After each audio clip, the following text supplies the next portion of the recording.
Fala pessoal, sejam todos muito bem-vindos ao primeiro episódio da nova série Vidas Marcadas.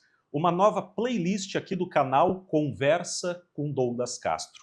Além, claro, do tradicional podcast policial que você já conhece e que vai ter uma continuidade normalmente, nós agora apresentamos este novo quadro de conversas em um novo formato, com o objetivo de trazermos convidados especiais, cidadãos comuns, que vão compartilhar conosco experiências de dor e superação. A finalidade do canal é para que justamente possamos trazer alerta relacionado a algumas temáticas, alguns problemas sociais e principalmente inspiração.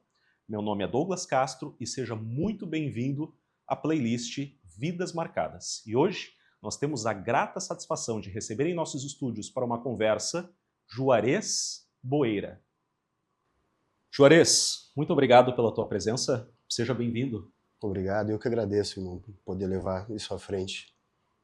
Então, meu irmão, o objetivo desse nosso quadro, dessa nossa série, é justamente falar sobre, trazer relatos de pessoas comuns, de cidadãos comuns, relatos marcantes, alguma experiência pela qual a pessoa tenha passado, tenha ali marcado a sua vida e, acima de tudo, destacar a superação, como que ela lidou com essa experiência ou, como nós vamos ver agora no teu caso, como tu estás lidando com essa experiência. Então, já pode começar falando para nós o que foi que marcou a tua vida. Para mim impactou, nossa, de uma forma muito drástica, foi trágico demais, porque eu realmente não esperava que fosse acontecer. Todos os dias eu conversava com a minha filha, todos os dias eu falava com ela, todos os dias eu falava que amava, todos os dias eu perguntava como ela estava, né? E ela sempre falava que estava bem. Por mais que eu soubesse do quadro depressivo dela e tentasse ajudar, orientar, a esse extremo, assim, eu acredito que não iria chegar, sabe, a esse ponto. Ela tinha perdido o emprego, e daí ela recém tinha começado a morar sozinha, que era um sonho de infância dela, sempre falava em morar sozinha. E daí eu me preocupei, comecei a tentar trazer ela de volta, vem morar de volta com a gente, ou comigo, ou com a tua mãe. Guarda o dinheirinho do teu aluguel, para quando tu voltar a trabalhar, tu ter já um dinheirinho guardado. Por mais que eu tentasse, ela não quis, sabe? Porque era um sonho, né? Então, para mim foi algo... Nossa, a gente fica se questionando, né? Pô, por que eu não insisti mais? Por que eu não tentei obrigar ela?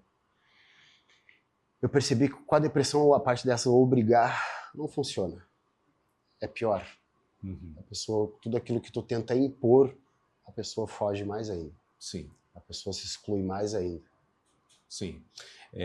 Então, só para a gente contextualizar aqui, para que a nossa audiência possa entender, tu és o pai da Mel, Da Mel, isso? isso. Tá. Ela é filha única? Eu tenho um filho também. Tem um filho também, qual a idade do filho? O filho tá com 9. Tá. E a Mel tinha quantos 19. anos? Tá. Então nós estamos aqui falando de um caso de suicídio. É claro que essa é uma temática bastante delicada, mas é absolutamente fundamental a gente abrir esse espaço e abordar esse tema, porque nós sabemos que, infelizmente, esse é um problema social muito grande.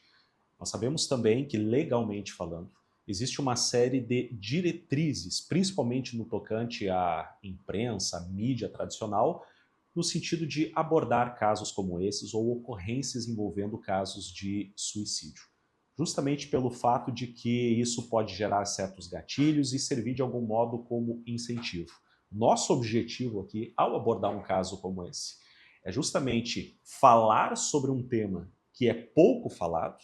Nós sabemos que existe um mês específico, o Setembro Amarelo, que é o mês de conscientização e combate ao suicídio, mas é um problema que afeta muitas pessoas, obviamente, durante todo o ano. Então, estas campanhas, estas iniciativas de abordar esse tipo de tema, obviamente, não podem se restringir apenas ao Setembro Amarelo. Então, é por isso que nós, através deste quadro, estamos abordando casos de dor e sofrimento e, acima de tudo, superação com a finalidade de trazer este alerta. Trazer o alerta ao nosso público. Isso também é um problema, por assim dizer, de segurança pública. É um problema social bastante abrangente, então nós vamos analisar aqui hoje um caso bastante específico, um caso bastante recente. Nós estamos fazendo a gravação num estúdio aqui no município de Cachoeirinha. Esse caso ocorreu há pouco tempo, como vai ser relatado aqui pelo Juarez, pai da Mel. Ocorreu há pouco tempo aqui no município de Cachoeirinha, teve uma ampla repercussão, não só no nosso município, mas também em outras localidades aqui do estado, e nós vamos abordar essa temática para trazer informações sobre e para que você também possa identificar os sinais, que às vezes não são tão claros, não são tão patentes, de pessoas que talvez estejam pensando, por um motivo ou outro, desistir de suas vidas. Então, Juarez, começa contando para nós como é que era a Mel, a personalidade da Mel e o relacionamento de vocês dois. Antes da depressão, né, ela era uma pessoa muito doce, muito feliz. Ela era literalmente minha parceira em tudo. Tudo. Ia comigo em tudo quanto é lugar. Eu ficava com ela, como eu era separado da mãe dela, eu ficava com ela todos os finais de semana.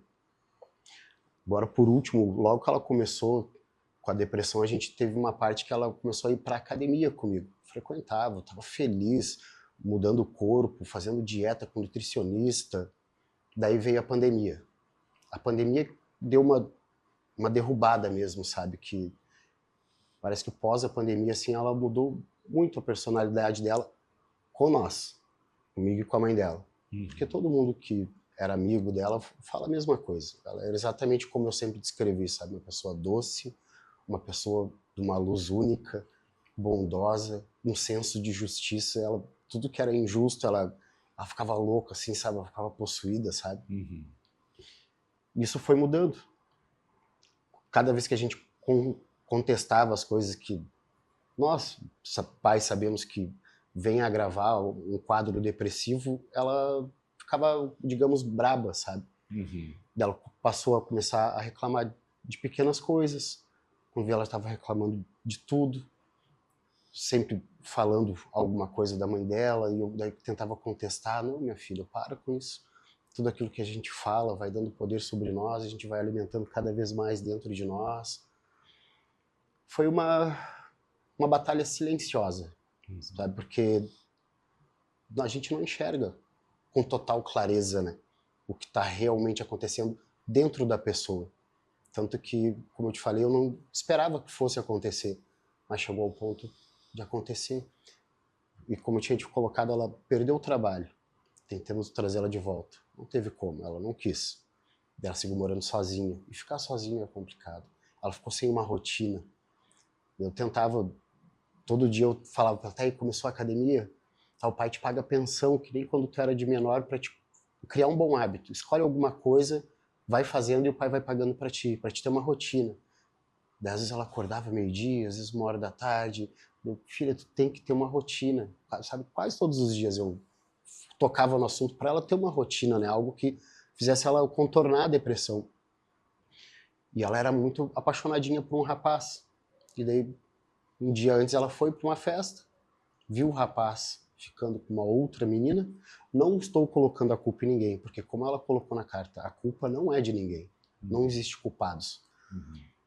Ela encheu a cara, bebeu muito, mesmo eu sempre insistindo, enquanto tu tá depressivo, tu não pode beber, minha filha. A bebida em si estimula muito mais a depressão. A ressaca da bebida, né? Sim. No outro dia, ela ficou, acho que o dia inteiro se remoendo com aquilo que ela viu, né? Eu liguei para ela uma horinha, 2 horas antes. Daí eu tava pertinho da casa dela, pedi para ela, vem cá um pouquinho, deixa o pai te dar um beijo. Ela, pai, tô cansada, quero dormir. Nossa, aquilo só de lembrar. E ela saiu de casa, era 8h15, 8h30, decidida a fazer o que ela queria fazer, sabe? Foi um baque, irmão. Foi um baque, foi algo muito... me agride muito até hoje. Não tem um dia que passe em branco que eu não bote para fora, que eu não chore, que eu não lembre, porque sempre ficam os bons momentos, né? A gente sempre lembra da parte boa.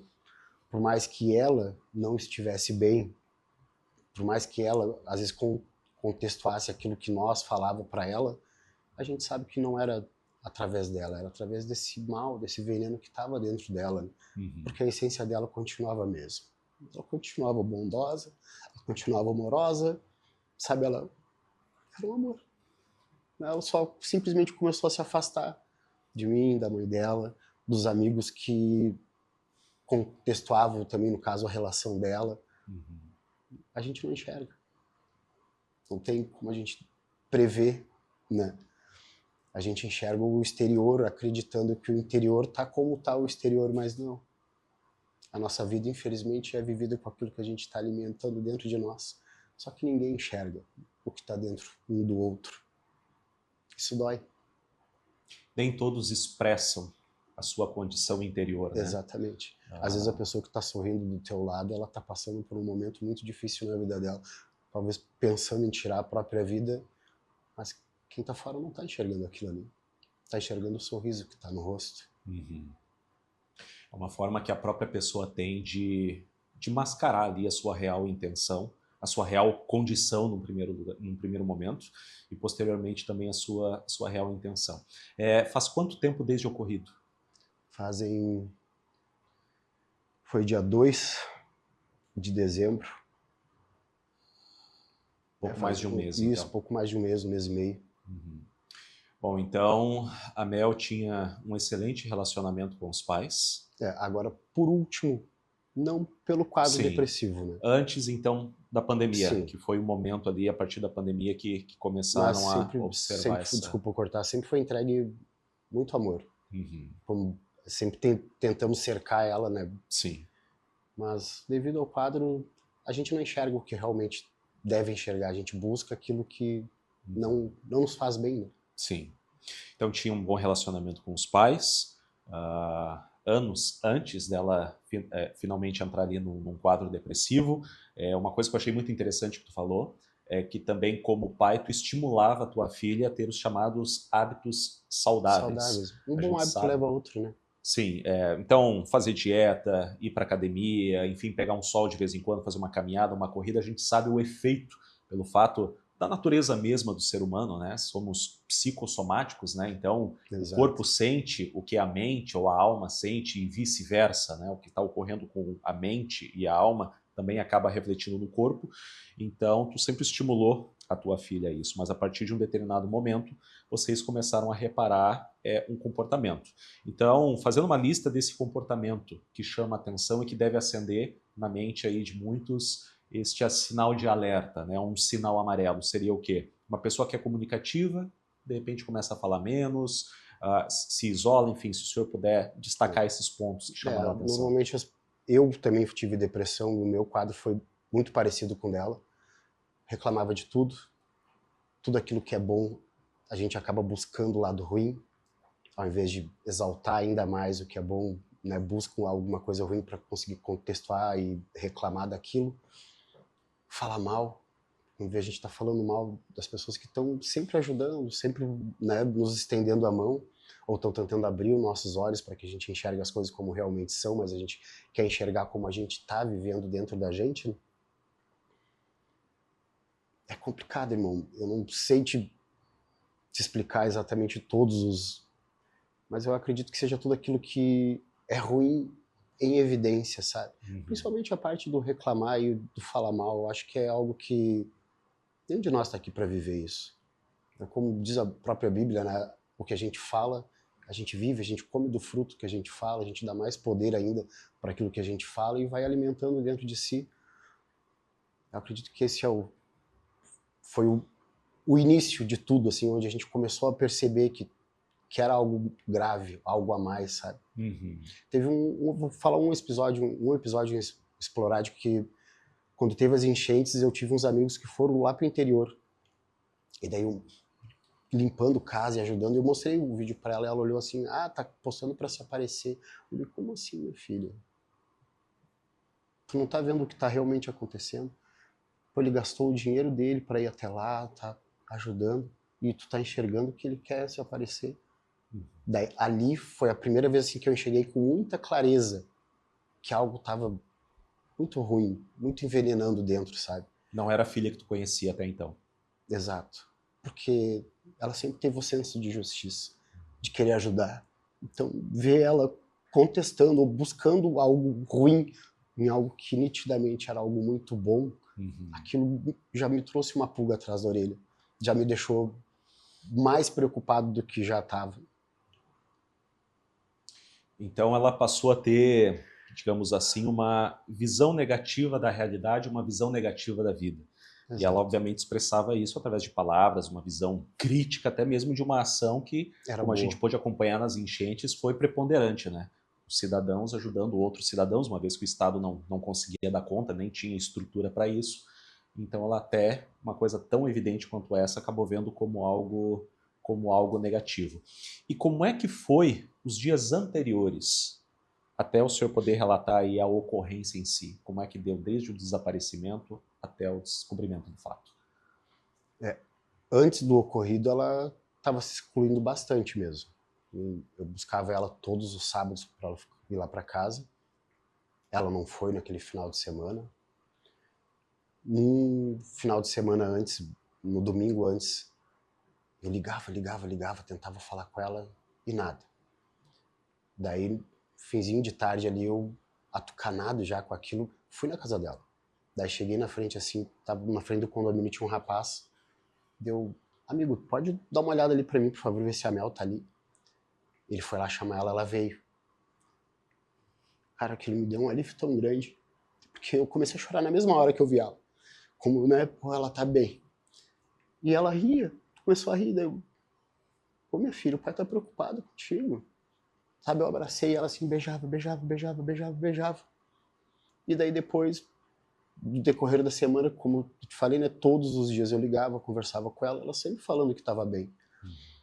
E daí no domingo, no sábado, um dia antes, no domingo mesmo, a ligação que eu estava na frente da casa dela e ela não quis, ela literalmente se excluiu. Ela não queria, sabe, receber. Eu acredito que dentro dela ela já estava meio que decidida, sabe? Até pelo que eu via, né? A gente ficou vendo depois, né, de uma outra rede social que nós não tinha, ela já vinha postando coisas que estava praticamente avisando. Sim. Né? Que a gente só teve conhecimento depois do ocorrido. Eu acho extremamente importante a gente pontuar isso nessa entrevista. A gente focou aqui na mudança de comportamento da Mel, ou seja, como ela era, a personalidade que ela tinha, a rotina que ela tinha, e como que isso foi mudando com o tempo. Começou a se isolar, a ter uma visão mais negativa da realidade, e, ao que tudo indica, não foi uma decisão tomada por impulso, uma decisão de momento. Mas ela já havia tomado essa decisão, ela inclusive se preparou para isso, e o que mais me chama a atenção é que ela avisou isso de alguma forma através das redes sociais. E, bom, tanto o senhor quanto a sua esposa não tinham acesso a essa rede social, né, que é o antigo Twitter, o atual X, é isso? Que é importante falar porque muitos jovens, principalmente jovens, têm acesso a essa rede. E como é que era a reação dos amigos e dos colegas? Essa informação chegou até vocês antes disso? Ou, enfim, só para saber como é que os amigos lidaram com isso? Olha, eu não sei te dizer com 100% de certeza, mas os amigos verdadeiros dela, assim, as amizades, as amigas dela, todas ficaram muito impactadas. Porque todas elas conversavam com ela, tentavam ajudar, tentavam orientar. Mas, como eu te falei, né, a gente não tem como prever, né? Que Sim. Ela meio que parava de falar, vamos supor, da parte do rapaz ali para algumas amigas, quando aquelas amigas ficavam, não, mas para, se afasta, isso, aquilo. Ela daí meio que dava uma excluída. Sim. Porque quando a gente está nesse quadro depressivo, a gente, se não é algo que a gente quer escutar, a gente contesta. Caso a gente luta contra, se não é algo que nós queremos. Isso eu falo por experiência própria também, pelo meu próprio quadro depressivo, não só pelo dela, né? Mas eu acredito que todos os amigos, todos, foram muito impactados. Todos. Eu acredito que não passou ileso por ninguém. Sabe como ela colocou na carta, né, que ninguém tem culpa. Mas eu tenho certeza que todo mundo que estava próximo dela entendeu o que poderia ter feito a mais. E eu tenho certeza que tudo isso que aconteceu vai fazer com que muita gente enxergue o que pode ser feito a mais. O senhor teve acesso depois aos prints e às mensagens que ela mesma publicava nessa rede social. O senhor lembra o teor dessas mensagens? Mais ou menos por cima? Teve uma que me impactou muito que... Como é que é? A parte boa de ser um suicida não intencional é que dá tempo de tu planejar algo que não tenha como dar errado. Eu acho que essa foi uma das piores, assim, que literalmente ela avisou que estava planejando. Sim. Já. A mais impactante, enfim, avisou claramente, claramente. Né? E eu vejo isso também como um pedido de socorro, sem dúvida. Pedido de socorro. Eu não tenho dúvida. Importante pontuar isso também. Tem pessoas que veem a depressão como uma frescura. Isso é coisa de gente fraca, na visão de algumas pessoas, infelizmente. Mas o senhor já passou por isso e teve uma filha que passou por isso e acabou, infelizmente, tendo o pior desfecho possível. Nós temos muitas pessoas na nossa sociedade. Nós temos uma sociedade doente hoje, infelizmente. O número de pessoas... É muito mais normal do que a gente pode imaginar. Exato. Tem se usado muito essa expressão, o novo normal, né? Então nós vivemos uma sociedade mentalmente doente, pessoas com ansiedade, pessoas com depressão, e infelizmente existe uma parcela muito grande ainda de pessoas que fecham os olhos para isso, dizendo que isso é sinal de fraqueza, dizendo que isso é frescura, é uma forma que a pessoa tem de querer chamar a atenção para si, mas nós estamos lidando com algo real, algo extremamente Isso agrava grave. mais ainda, né? Sem dúvida, sem dúvida. Então que isso também fique de alerta. Qualquer atitude suspeita, um comentário, às vezes até num tom de brincadeira, que a pessoa faça numa roda de amigos, num ambiente de trabalho, numa igreja, entre família, enfim, que fale sobre, enfim, desistir da vida, sobre algo que pretende fazer, e principalmente quando se posta em rede social, eu acredito que a gente tem que estar sempre preparado para o pior cenário, porque quem se prepara para o pior cenário está preparado para, literalmente, qualquer cenário. Eu acho que é muito melhor a gente pecar por excesso de cuidado do que pela falta de cuidado, né? Até para que a gente possa dizer depois assim, poxa, eu percebi e eu pude fazer alguma coisa. Eu não desprezei aquele sinal claríssimo de que essa pessoa planejava, enfim, atentar contra a sua própria vida, né? Eu percebi que é algo muito mais normal do que a gente imagina. Eu estava lendo, o ano passado foi 800 mil pessoas. Quando eu voltei a trabalhar, eu descobri que eu tenho 3 colegas de trabalho que também perderam os filhos para a depressão. Primeiro final de semana que eu saí para fazer corrida, eu peguei uma senhora e uma criança. A senhora estava tucanada, porque me falaram que minha filha está tentando se matar. A menina que estava junto com a senhora era filha da filha. E eu estava levando a mulher para ver a filha morta, porque a menina tinha tirado a própria vida também. Ou seja, parece que Deus me mostrou, desde o meu trabalho, no cotidiano, perto da minha casa também, no mesmo final de semana, outra pessoa também tirou a própria vida, que é muito mais normal do que a gente imagina. Que sementinhas ruins que a gente vai alimentando, tomando conta de nós. Por isso que eu sempre procuro dizer que, independente do que a gente for falar pro próximo, que seja pro bem. Que seja para alimentar o que é bom. Não cause discórdia. Não coloque uma pessoa contra a outra. Não fale mal. Tudo o que a Bíblia vem nos avisando, né? Ela está mostrando cada dia mais, com mais clareza ainda. Sabe, eu até, os 3 primeiros dias, eu alimentei algo ruim dentro de mim. Um tipo de um ódio, sabe? Eu comecei a orar. Eu sei que não vem de ti, Pai. E aí eu percebi que era o inimigo. Porque era para acontecer. Que nem ela, quando eu falava de Deus para ela, que Deus, Pai, não quero saber de Deus, mas na carta ela colocou que orava todos os dias. E eu acredito cegamente que Deus deu o alívio que ela pediu em oração, para ela poder descansar. E assim como Jesus, né, salvou a todos nós com a própria vida, eu vejo que vem salvando muitas outras através da vida delas. Logo no início, uma menina me mandou Mandaram também para a mãe da minha filha outras meninas. Obrigado. Tu não me conhece, eu não conheço, eu não conhecia tua filha, mas eu estava decidida a tirar a minha própria vida. E através disso que eu estou vendo, do sofrimento de vocês, eu não vou mais fazer isso. E assim muitas e muitas e muitas pessoas vêm me chamando e falando que pensavam em tirar a vida, ou pedindo ajuda e oração, porque estão pensando em tirar a própria vida, ou que estavam pensando em tirar a própria vida e não tinham coragem de buscar ajuda, e agora estão indo atrás. Ou seja, sofrimento é sem fim. Mas hoje eu tenho total convicção que tudo há um propósito embaixo dos céus. E ela queria descansar e Deus deu o descanso dela. Juarez, se tu me permite, eu quero fazer aqui uma retificação de termo. Tu usou algumas vezes aqui o termo normal, né? É uma expressão que tem sido muito usada aí fora também, o tal do novo normal. Eu acredito que uma pessoa atentar contra a própria vida não é, nunca foi e nem nunca vai ser, independentemente do número, infelizmente, cada vez maior de pessoas que têm feito isso, nunca vai ser uma coisa normal. Pode se tornar uma coisa comum, infelizmente, mas normal jamais. Porque essa atitude, ela, para mostrar o quanto a depressão é uma coisa séria, né? Uma coisa poderosa, uma coisa forte. Porque ela leva a pessoa a contrariar o impulso, o instinto mais poderoso do espírito, que é o instinto de sobrevivência, o impulso da autopreservação. E a pessoa simplesmente ignora isso, uma coisa que seres humanos têm, qualquer ser vivo tem, os animais têm isso, e a pessoa ela ignora isso. E ela coloca aquela ideia na mente dela e, como foi o caso da tua filha, infelizmente, ela levou isso até o fim.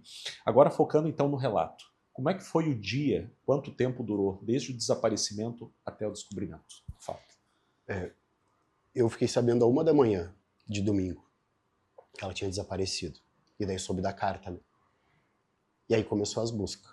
A 1h de domingo para segunda-feira. Alguém te mandou alguma mensagem? Quem é que te O avisou? rapaz que estava com ela até então. Ele teve lá em casa e buzinava, que tem uma moto, fui lá, era ele. Daí ele me comentou, ela sumiu, não sei o que, daí eu, vamos atrás. Daí ele foi para um lado atrás e eu fui para outro. Fui em vários lugares onde eu sei que ela gostava de ir, frequentava, mas desde o início a gente sempre foi pro lugar certo, que era o cais lá de Cachoeirinha. Eu fui para lá, eu percorri por tudo, pulei a cerca, andei na beira todinha, fui até o final, caminhei por todo um terreno baldio que tinha pelo lado até o final dele, daí atravessa um valo. Ficou tudo voltado ali, na verdade. E por que vocês priorizaram esse local? Porque era um lugar que ela gostava. Ela já tinha feito postagens ali naquele local, era um lugar que ela ia para ler quando ela estava triste, era um lugar que ela gostava de ir, sabe? Até tem um navio lá que é Cleusa, ela fez até um poema lindo, triste, mas lindo, sabe? Daquele navio, que ela sentava no banco bem em frente desse navio. E eu acho que é uma coisa do espírito, né? Do instinto também, eu acredito que eu já sabia desde o início. No dia mesmo, demorou 3 dias no caso, até acharem. No dia antes da madrugada, eu passei a madrugada inteira acordando e dormindo. E eu sempre tinha o mesmo sonho. Sempre, sempre, sempre o mesmo sonho. Eu acordava chorando, chorando, chorando. E eu fazia sempre a mesma oração. Pai, se ela tá viva, traz ela de volta. E se ela foi, revela pra gente. Nesse dia eu acordei, fui pra lá. Não deu muito tempo. Chegou um senhor, o senhor estava viajando, e ele simplesmente foi lá. Ele parou no cais, assim, bem na beira. Ele começou a olhar, bem na hora que os bombeiros estavam voltando. Ele começou a olhar e falou com os bombeiros, meu, lá, não sei o que, não sei o que. Os bombeiros foram e já acharam ela. Ela estava ali, na frente do outro lado. O cara, ele só achou e foi embora. Ele tinha vindo de viagem, ele foi lá, ele olhou, ele viu, apontou, os bombeiros foram lá e ele pegou e foi embora. Só disse, meus pêsames a vocês. Ele foi lá para mostrar. Eu nem sei o que dizer, cara. Quando vocês ficaram sabendo do desaparecimento da Mel, até porque vocês tinham, obviamente, consciência, percebido a mudança de comportamento dela, aquela percepção, o sexto sentido, né, que alguns falam, tanto de pai quanto de mãe em relação aos filhos, de que a pessoa fez alguma coisa errada. É por isso que tu foi para aquele local, mas tu já imaginava que ela poderia ter tomado essa decisão? Já. Antes de achar o corpo, eu fui em lugares, porque eu vim em tal mercado, eu fui em tudo quanto é lugar, olhava a câmera, pedia pros vizinhos, e a gente viu as filmagens ali da volta, e a gente começou a ver os horários. Ela tinha descido lá, era 10 para as 9. Isso, 10 para as 9. E tinha um rapaz um pouco longe de onde ela desceu do Uber, que daí a gente conseguiu hackear o telefone e pegamos todos os horários. Uhum. Às 9h11, ela botou no Twitter que ela era muito parceira da minha mãe, sabe? Nossa, era uma referência para ela. Fiz tatuagem, tudo. O ano passado a minha mãe partiu. E ela colocou no Twitter, tão feliz que vou encontrar a minha vovó. Às 9h13, esse rapaz que estava lá do outro lado, ele caminha até o caso assim e liga a lanterna do celular, a gente vê pela filmagem do outro lado da rua, ele liga, do outro lado do rio, ele liga a lanterna do celular assim em direção à água e vai embora. Ele deve ter escutado alguma coisa, né? Uhum. E não viu nada e foi embora. Quando a gente viu essas filmagens, fechando com os horários, infelizmente ali, aquilo que já estava avisando dentro de nós, Sim. mas a esperança, né? Até o último instante ali que tiraram ela d'água, eu ainda queria, né, acreditar, eu tinha esperança que talvez não, mas todos os fatos já estavam, o coração já estava apertado, já tanto que a gente não saiu de lá.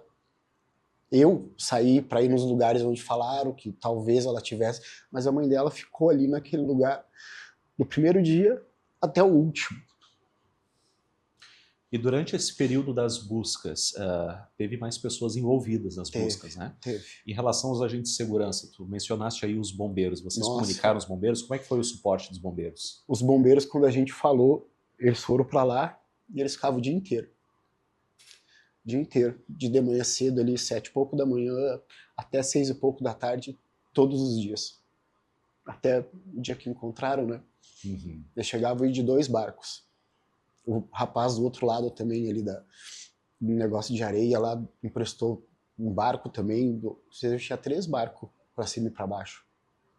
Então teve uma mobilização grande. Teve. Né? Esse caso, eu tomei conhecimento desse caso através das redes sociais, porque alguém, não sei se foi o senhor, se foi a própria mãe da Mel, publicaram uma foto dizendo o dia que ela havia desaparecido. Parece que teve até um vídeo que mostrava, não sei se era o momento dela saindo de casa, em que ela chama ali um motorista de aplicativo para se deslocar da casa dela até o local onde tudo ocorreu. E como é que foi essa repercussão nas redes sociais? Conseguiram obter algum tipo de ajuda? Ou seja, como é que as pessoas reagiram ao caso? Mobilizou muita gente, cara. Nossa, muita gente. Eu acredito que foi algo tão impactante que não tem um pai e uma mãe que não tenha sentido um pouquinho, né, dessa dor, né? E como eu tinha falado antes, eu acredito que abriu os olhos de muita gente.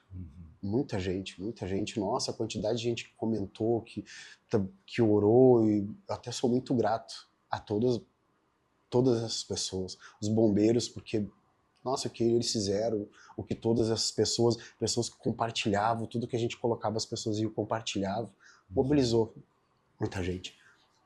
Teve uma mobilização grande, então, por parte da própria população. Da própria população. Por isso que, logo na abertura aqui, assim que eu comecei essa conversa contigo, eu fiz questão de destacar essa repercussão que teve no município de Cachoeirinha, né? Então, claro, as pessoas estavam preocupadas, as pessoas ficaram mais atentas, de repente encontrar a menina pela rua, enfim. Mas o mais impactante, faz pouco mais de um mês isso, mas eu lembro como se fosse ontem, quando mandaram um print de uma rede social para o grupo da minha família, porque nós havíamos comentado para justamente ajudar a compartilhar e auxiliar de algum modo. Eu acho que foi uma publicação tua comunicando, né, que a Mel havia sido encontrada na água e que mais nada, infelizmente, poderia ser feito em favor dela. É muito complicado e nós, tanto eu quanto tu, nós não somos profissionais na área de saúde mental, mas tu é uma pessoa que passou pela depressão e teve uma filha que também passou por isso. É um tanto quanto complicado a gente falar sobre as causas, porque podem ser inúmeras causas, né? Desde uma questão física até uma questão de se passar ali por um conjunto de circunstâncias. E foi o caso da tua filha, né? Um problema com relacionamento, foi a questão ali da perda do Do emprego, emprego. enfim, coisas que iam acontecendo que Foi acabou um acúmulo, né, de coisas. enchendo o copo e transbordou o copo e ela desistiu de sua própria vida. Bom, eu nem vou perguntar como é que tu tá. Certamente, óbvio, tu tá arrasado, assim como a mãe da Mel. Acredito que não importa quanto tempo passe, para um pai, para uma mãe, é sem dúvida a pior dor que se pode sentir, a pior perda que pode ocorrer na vida de um pai e uma mãe. Tem pais que costumam dizer, né? Se tivesse que optar pela vida de um, que vai eu e permaneça o meu filho. Era tudo que eu queria. Para seguir a ordem natural da vida, né? Mas infelizmente não foi o que ocorreu nesse caso. O que vocês estão fazendo? Não digo para superar isso, mas para lidar com isso, para não desistir, para seguir em frente. Cara, eu tô tentando levar à frente, sabe? Eu vejo que dentro do carro mesmo, como eu gosto de fazer o aplicativo como uma renda extra, uma forma de conseguir levar um pouco da palavra à frente, que me libertou disso, eu tento falar, eu tento levar à frente, sabe? Para que outras pessoas não alimentem o que é ruim. Para que nós sempre fale do lado bom das coisas, busque o lado bom das coisas, né? Porque como a gente não sabe o que a pessoa do lado está passando, talvez baste uma sementinha ruim plantando para que a pessoa acabe tomando uma decisão ruim, né?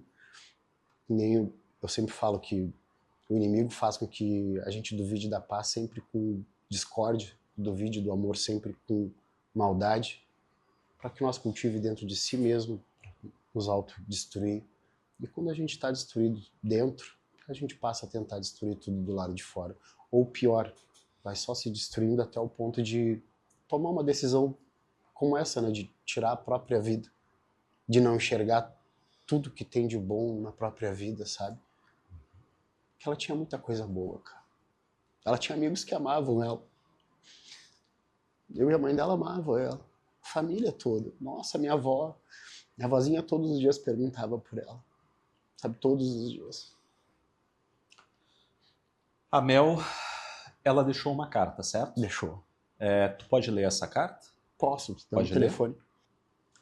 Onde foi encontrada essa carta? Ela deixou em casa, no local onde... Deixou na casa dela. Na casa dela, Porque, tá. na verdade, ela saiu de casa, ela foi na casa do rapaz, ela deixou alguma coisa para ele, avisando, daí que também deixou a chave da casa dela, deixou a chave da casa dela, e daí quando ele foi na casa dela, ele achou a carta estava na casa dela daí. E daí ele foi lá em casa. Tá.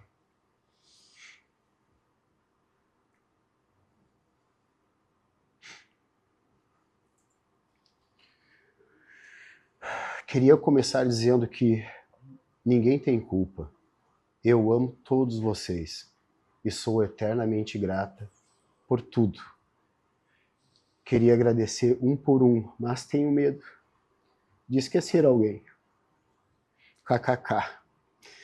Mas, obrigado, família, amigos. Eu amo infinitamente vocês. Desculpa não ter conseguido aguentar, mas não me sinto mais viva. Sinto que nenhum lugar é meu lar. Mesmo rodeada de pessoas, eu me sinto sozinha. Estar viva me corrói todo dia. E eu não tenho mais força nem saúde. Se cuidem, saibam que isso é o melhor para mim. E eu juro que me esforcei mais do que nunca. Orei todos os dias.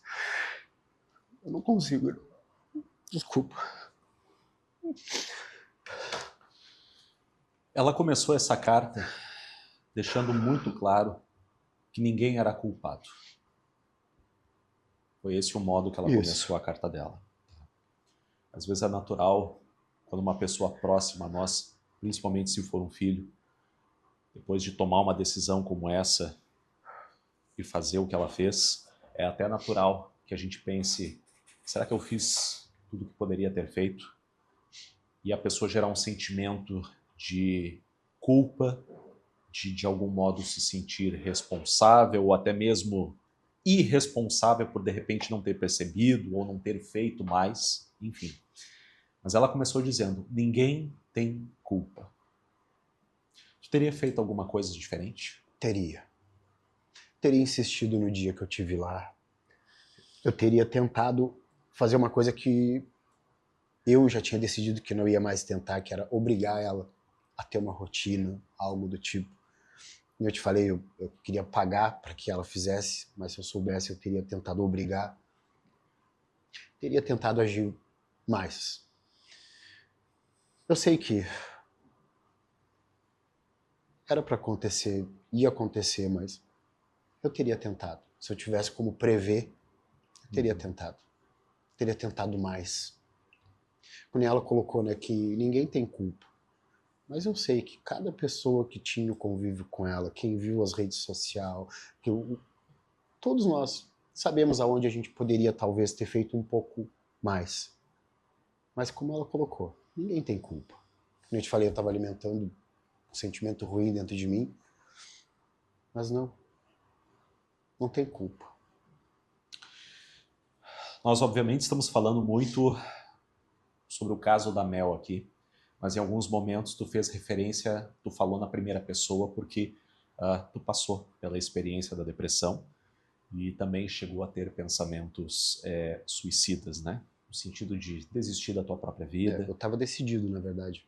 De acreditar que a vida, por alguma razão, não tem mais solução e que a única saída seria, portanto, enfim, tirar a própria vida, né? E eu acho importante essa tua fala na primeira pessoa, porque é um conhecimento que tu tem de causa, né? Não só por ter convivido com uma pessoa que experimentou a depressão, até porque cada pessoa às vezes pode reagir de uma forma diferente e manifestar esse problema de formas diferentes. Algumas são mais evidentes e mais claras, outras nem tanto. Às vezes nós vemos algumas fotos e vídeos em rede social de pessoas que desistiram de suas vidas e um dia antes havia publicado vídeo e foto ao lado de amigos, muito sorridente, Feliz. em que aparentemente, pelo menos, pareciam estar bem, quando na verdade não estavam. Então, o que tu pode dizer para as pessoas que neste momento estão nos assistindo, ouvindo essa história, e que talvez tenha esse sentimento? E tu que já passou por isso, tu de certa forma tem autoridade para falar sobre isso. Como é que a pessoa, a partir de que momento, ou quais são os pensamentos e os sentimentos que para a própria pessoa tem que acender o sinal de alerta, porque isso certamente vai levar ela à destruição? Eu acredito que a partir do momento que tu tem dúvida entre a vida e a morte, tu tem que buscar ajuda. Com ajuda profissional, óbvio, mas eu, como foi algo espiritual, eu acredito que o espiritual não é opcional. A gente tem que buscar. Que nem eu sempre gosto de falar, eu faço vídeos gospel, né, relacionado, e eu sempre falo que a única coisa que cura as doenças da alma é o amor. Então, busca o amor das pessoas que te amam, cara. Conversa, desabafa com quem realmente te ama, com quem realmente te agrega coisas boas. Fala, bota pra fora, busca ajuda, pede pra Deus para ajudar. Porque todo e qualquer mal hoje eu vejo que é pra envenenar. É pra fazer com que a gente se separe de quem nos ama. Eu sempre gosto de falar que o primeiro ataque do inimigo é na família. O primeiro amor, o nosso primeiro contato com Jesus é o amor de pai e de mãe. O inimigo separa pai e mãe para que nós tenha, desde a infância, já envenenado isso dentro de nós. Para que nós tenha essa dúvida do amor, né, de Jesus em nós. E longe do amor que pode nos curar, que é o amor verdadeiro, Satanás brinca com a gente. Ele torna diversão. o sofrimento, ele torna a diversão, a discórdia, a difamação, tudo que a Bíblia está nos avisando. Nós, infelizmente, acabamos vivendo, achando que é algo normal, porque ele faz com que a gente acredite que é normal. Ah, tá todo mundo fazendo, eu vou fazer. Ah, tá todo mundo, vou fazer também. Isso a gente vê ao longo da história, vem se repetindo, se repetindo, se repetindo. É importante destacar que antes disso tudo ocorrer, tu já trabalhava ali como motorista de aplicativo, tu acabava tendo contato, obviamente, com muitas pessoas ali, os passageiros, né? Tinha aquela interação, aquela conversa, e tu até chegou a comentar que algumas dessas pessoas acabavam abrindo a vida delas, né? E aí nós percebemos, e eu acho que esse ponto é fundamental que tu abordou, de que quando a pessoa tem algum problema e começa a ter esse tipo de pensamento, isso tem que acender o sinal de alerta, ou seja, a primeira pessoa a perceber que tem algo errado tem que ser a própria pessoa que está passando por essa situação, que está tendo esse tipo de pensamento. E neste caso é desabafar. É procurar uma pessoa de confiança, uma pessoa próxima, que a ame, que queira o bem dessa pessoa e abrir o coração dela, para que ela possa dizer qual é a razão da tristeza dela, por que ela acredita que a vida não tem mais sentido, por que ela acredita que talvez dar cabo de sua própria vida seja a única saída para essa dor, para esse sofrimento pela qual ela está passando. E tu é uma pessoa muito apegada à fé, né? Eu noto que antes disso e também depois disso, mas vamos focar no antes. Tu é adepto de qual religião e há quanto tempo? Eu acredito que do evangelho, né? Eu acredito muito na coisa de é Jesus. É Jesus, é o Espírito Santo e é Deus. Que eu antes de tudo, né? Que tu falou do aplicativo, eu comecei fazendo o aplicativo com finalidades do mundo. Eu fazia só as madrugadas de sexta para sábado, sábado para domingo. Foi antes da pandemia, para sacanagem mesmo. Era o que eu buscava na época. Né? Até eu ficar com essa depressão, com essa coisa ruim dentro de mim. E uma amiga me mandar um louvor. Esse louvor me transbordou assim, de bom sentimento, de coisa boa. E por mais que eu já estava decidido, eu ia tirar minha própria vida e eu queria matar alguém. Eu estava decidido já, era só questão de tempo. Eu comecei, puxa, mas por que eu estou vivendo isso? Por que eu estou alimentando isso dentro de mim? Eu resolvi colocar louvor dentro do carro para fazer o aplicativo. Irmão, sabe, eu chorava tanto. A mesma coisa que aconteceu comigo, todos os dias eu via acontecer na vida das pessoas dentro do carro. As pessoas com louvor também choravam, choravam, choravam. E foram 5 etapas, foram só testemunho, depois milagre, depois foi 2 semanas pegando só pastor, depois foi 2 semanas pegando pessoas que estavam desviadas da igreja, e daí choravam dizendo que ia voltar, e a última semana que foi a pior, que eu pegava os crentes na porta da igreja, eles entravam dentro do carro e começavam a falar mal um dos outros. Sabe, parece que Deus colocou em 2 meses bem discriminado, bem separadinho, etapa por etapa, sabe? Isso antes do ocorrido. Antes do ocorrido. E depois do ocorrido. De alguma forma, porque tem pessoas que quando passam por uma experiência de dor e sofrimento, elas acabam, em alguns casos, interpretando isso como um abandono da parte de Deus. E acabam, infelizmente, se revoltando contra Deus, tipo, por que Deus permitiu que tal coisa terrível ocorresse comigo? Qual foi o teu sentimento diante da tua fé, diante de Deus, perante essa situação? Como eu falei ali, nos primeiros 3 dias, eu alimentei ódio, coisa ruim dentro de mim. Não em relação a Deus, sabe? Mas orei, orei, orei, e um dia eu acordei com um pensamento, como eu tinha te falado, de Jesus, né, que ele morreu por todos nós. E eu vi que quando ela foi, ela ajudou, que nem falei com as meninas, as pessoas que mandaram, ajudou muita gente. E me fez abrir os olhos para tudo aquilo que já está escrito. E, na verdade, aumentou minha fé. Porque a gente vive tudo que está na Bíblia. O que a gente fala dá poder sobre nós. E eu lembro de cada palavra que ela falava. O que a gente alimenta dentro de si, o que se enche o coração, né? A boca fala. E eu lembro de tudo que ela estava enchendo o coração. Eu enxerguei com muito mais clareza o poder do inimigo entre nós. Que desde o início, desde o primórdio, a Bíblia já vem avisando Adão e Eva, a influência do mal, o próprio Jesus quando foi crucificado. Através dos fariseus, Satanás fez com que o povo inteiro escolhesse crucificar Jesus e libertar Barrabás, que aterrorizava eles mesmos. A influência do mal todos os dias vai estar à nossa volta. Reclamação, milícia, sempre vai estar. Mas todo mal nos destrói. Sempre envenenando a mente, né? Nós vivemos uma batalha constante, chama isso de batalha espiritual, mental, psicológica, como queira. O termo é por tua conta. Mas o fato é que existe esse envenenamento, né? E por isso que a gente tem que estar sempre muito atento a isso. É o campo de batalha da mente. A gente está em constante batalha. E essa batalha ocorre no campo de batalha da mente. Então por isso que é importante a gente conversar com pessoas, se abrir com pessoas, procurar um psicólogo de saúde mental é absolutamente fundamental. A gente tem que pontuar isso. Já ouvi pessoas, infelizmente, que precisam de algum tipo de terapia, que precisam de algum tipo de atendimento, de tratamento. Quando você comenta com a pessoa, poxa, procura uma ajuda especializada, procura um auxílio profissional, a pessoa diz, não, eu não sou louco. Psicólogo, psiquiatra, terapeuta, ou é coisa para louco, ou é coisa para riquinho, é coisa para gente fresca.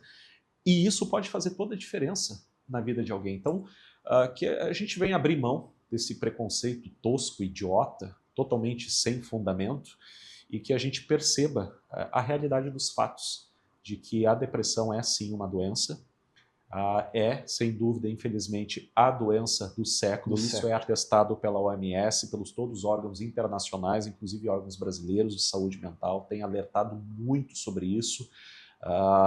Como eu disse, a própria imprensa tem que seguir uma série de diretivas quando vai explorar essa temática, mas mesmo assim tem sido falado bastante porque eles notaram que não falar sobre o tema é mais prejudicial do que falar.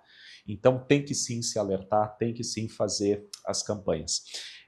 Meu irmão Juarez, caminhando já para o final aqui dessa nossa entrevista, dessa nossa conversa, tu pode te dirigir aqui para a nossa audiência olhando para essa câmera aqui, tá? Mas antes disso eu quero te perguntar só mais uma coisa, ainda em relação a Mel, antes de tu falar com o nosso público. Se tu tivesse a oportunidade de encontrá-la hoje, o que tu diria para ela? O que eu falava todos os dias.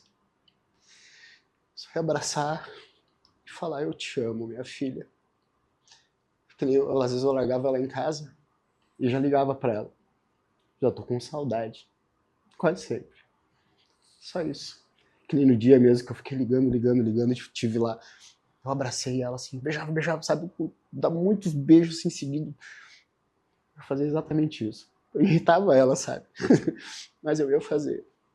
Pra ela sentir o quanto ela era amada. O lado positivo disso que tu acabou de confidenciar para nós aqui agora, de se tu pudesse, se tivesse a oportunidade de encontrá-la hoje, tu diria para ela exatamente o que tu sempre disse para ela, ou seja, tu não pode se arrepender porque tu já fazia isso. Então eu acho que uma mensagem, né, que a gente pode destacar aqui é que abra teu coração para as pessoas e principalmente aquelas pessoas que você ama, fala para essa pessoa, declara para essa pessoa o quanto você ama essa pessoa. Seja marido, seja esposa, seja um filho, uma filha, um pai, uma mãe, um vô, uma avó, enfim, um amigo, não importa quem seja, mas vida, né? Fortaleça. Deixa transbordar esse amor, seja sincero nas tuas palavras, né? E para que depois, quando a gente perde a pessoa que a gente tanto ama, a gente não fique naquele arrependimento. Por que eu não expressei mais o meu amor? Por que eu não convivi mais? Por que eu não estive mais perto? Por que eu não falei mais vezes, né? O quanto eu de fato amava essa pessoa, que a gente nunca venha a ter esse tipo de arrependimento. Que a gente não venha apenas a valorizar ou a perceber o valor de uma pessoa depois que a gente perde, né? Como dizem aí, a gente só dá valor depois que perde. Depois que perde. Que a gente não precise passar por essas experiências. Até, se tu me permite, Claro. eu queria colocar uma parte da minha mãe antes dela ter partido, que ela partiu 3 anos depois que eu conheci Jesus, né? Eu, antes de conhecer Jesus, eu vivia pro mundo. Cigarro, drogas e tudo mais, e bebida, sempre correndo atrás e não dava atenção. Quando eu conheci Jesus, todos os dias, eu ia na casa dela, tomava café, abraçava, falava que amava, todos os dias. Eu levei ela para conhecer cascatas, lagoas, a gente alugava o mês de janeiro, o mês todinho, sempre uma casa na praia, sabe? E daí, quando ela foi, teve uma pessoa em específico que me falou, agora que tu conheceu Jesus, levou tua mãe e deu... Sabe quando a resposta vem automático? Não. Jesus me permitiu viver com ela, antes dela ir. Eu aproveitei muito, muito. No velório todo mundo vinha me falar, tua mãe só falava de ti, que nem eu não tinha carro, não tinha nada, sabe? Que ela estava orgulhosa, porque tu conquistou, porque tu parou com tudo. Eu vejo que como diz a Bíblia, né, a verdade, o amor, né, Jesus, ele nos liberta do mal, sabe, que nos corrói, que nem eu que estava com a depressão. Sim. E faz a gente enxergar a verdade da vida, que nada mais é do que ele, como tu falou, né, fala que ama, entrega o amor, faz com que o poder das palavras, né, dê mais vida, tenha mais poder ainda. Quanto mais a gente fala, quanto mais a gente alimenta, maior é o poder entre nós, maior é o sentimento dentro de nós, mais a gente enxerga em tudo e mais a gente vai falar. Que o sentimento mais poderoso que existe venha se sobrepor Amém, a todo glória. e qualquer outro sentimento. É o sentimento do amor. Portanto, ame mais, transborde esse amor e declare acima de tudo esse amor. Juarez, tem o tempo que tu quiser aí para fazer as tuas considerações finais. Eu só quero agradecer, cara, os bombeiros, nossa, por uma dedicação assim, ó, da parte da manhã até o fim do dia, a todas as pessoas que oraram, que compartilharam, que se mobilizaram e que sirva de exemplo, irmãos. Que a gente entenda que tudo que a gente leva à frente se torna motivação para a vida de alguém. Mas o que vem do mundo não é motivação, sempre vai ser aprendizado. Então, se for para levar alguma coisa, que seja sempre bom.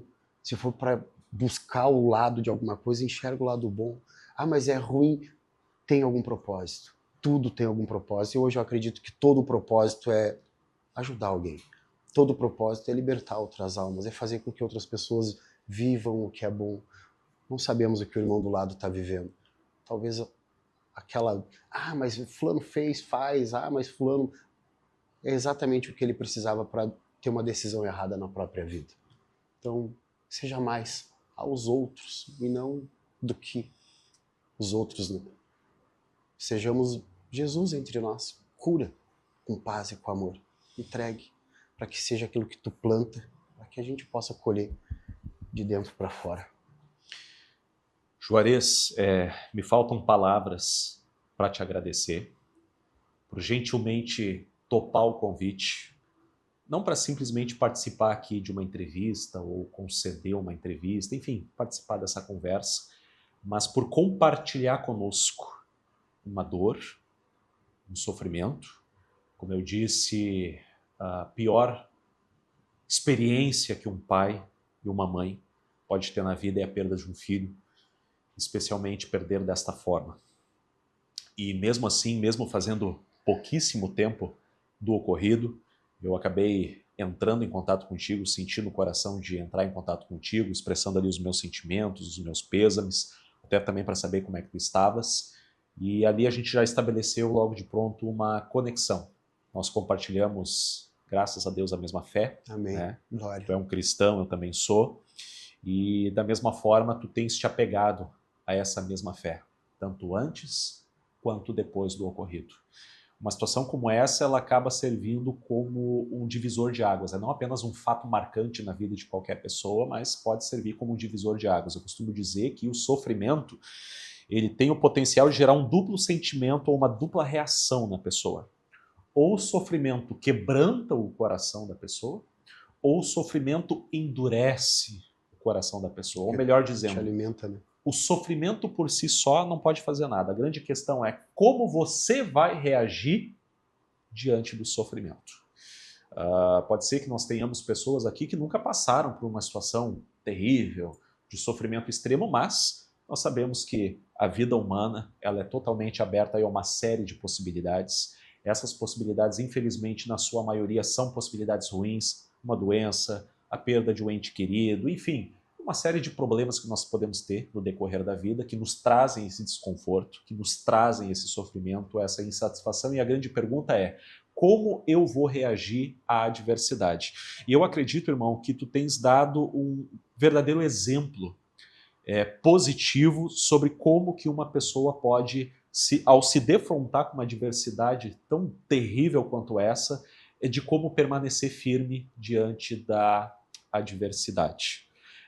Tu eras apegado à fé e, pelo que eu pude ver, agora ainda mais. Aqueles Com que certeza. acessarem as tuas redes sociais vão perceber que antes do ocorrido, tu gravava vídeos, tu compartilhava, tu tem um conhecimento da palavra, tu tem um amor pela palavra, por Deus e pelo próximo, e tu deixa transbordar isso. Não só quando tu conversa ali com as pessoas, enquanto tu faz ali as corridas por aplicativo, mas tu quer alcançar um número maior de pessoas, grava, publica, e eu vejo ali a reação, a quantidade grande de visualizações, pessoas reagindo, compartilhando, comentando, e fora aqueles que apenas visualizam, mas não comentam, não dizem nada. Mas ainda assim acabam tendo suas vidas alcançadas aí pelas palavras que certamente o Espírito Santo inspira, coloca na tua boca, no teu coração e te usa como instrumento para alcançar novas vidas. Eu te parabenizo por continuar firme na fé. A gente percebe que ao invés de haver uma revolta e um distanciamento, houve um quebrantamento e um senso de urgência de levar cada vez mais essa mensagem de amor para um público cada vez maior, para um número cada vez maior de pessoas. E eu fico muito feliz de perceber que em tudo tu encontra propósito. Isso não é uma ilusão, isso é um fato. Eu acredito na vontade perfeita de Deus e também na vontade permissiva de Deus. Pessoas tomam decisões, podemos questioná-las, não concordar, mas não conseguimos mudar o fato. O fato é que se aconteceu é porque Deus permitiu, e eu acredito que se Deus permitiu é porque existe um propósito. Existe um propósito na vida da Mel, existe um propósito na tua vida, um propósito na vida da mãe da Mel, do restante da família, enfim, o caso dela, que vem a servir de alerta, em primeiro lugar. Amém. E que através do caso dela, o teu exemplo também venha a repercutir. Um exemplo de resiliência, um exemplo de quebrantamento, de fé e, acima de tudo, de um amor que transborda. O teu amor pela tua filha continua tão grande quanto era antes. É ele que eu vou levar à frente. Isso nunca vai mudar. Mas que o que não mude também, ou melhor, que mude no sentido de aumentar, seja o amor que tu tem pelas demais pessoas, pelas almas, porque hoje, infelizmente, isso é algo extremamente raro. Nós vivemos num mundo em que a própria Bíblia diz, né, que o amor de muitos se esfriaria. Devido ao grande aumento da maldade. Nós vivemos em um mundo em que as pessoas, na sua maioria, são egoístas, estão sempre na correria, pensando apenas nos seus próprios interesses e acabam não tendo tempo de olhar para o lado, de prestar um pouco mais de atenção no próximo, de estender a mão, de se preocupar um pouco mais com a vida das pessoas no bom sentido, né? Não de falar mal, Exatamente. de fofocagem, mas no sentido assim de, poxa vida, mas se ele está se comportando dessa forma ou está passando por isso, o que, que eu posso fazer para ajudar essa pessoa? E as pessoas não têm ideia do quanto que isso não apenas nos enriquece espiritualmente, mas o quanto isso nos faz bem. Eu costumo dizer que o melhor sentimento que existe é o sentimento de missão cumprida. E quando eu falo de missão cumprida, não é apenas eu ter um projeto, executo o projeto e quando tudo dá certo, eu digo, poxa vida, missão cumprida. Mas eu acho que a melhor missão que existe é estender a mão ao próximo e compartilhar esse amor, o amor de Jesus em nossos corações e alcançar e transformar vidas. Eu quero te parabenizar por isso.